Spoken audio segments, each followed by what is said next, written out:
Some people ask, why did a priest write a book about marriage? Well, frankly, because I, in a way, am married, and what we do as priesthood should be similar to what couples do in their married life.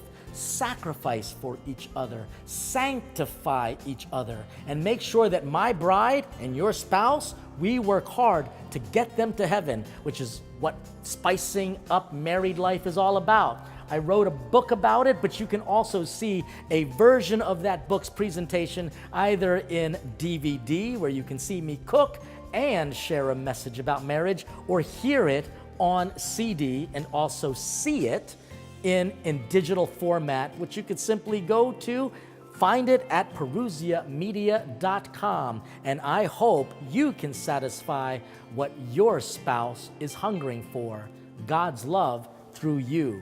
That's going to be an awesome dinner date.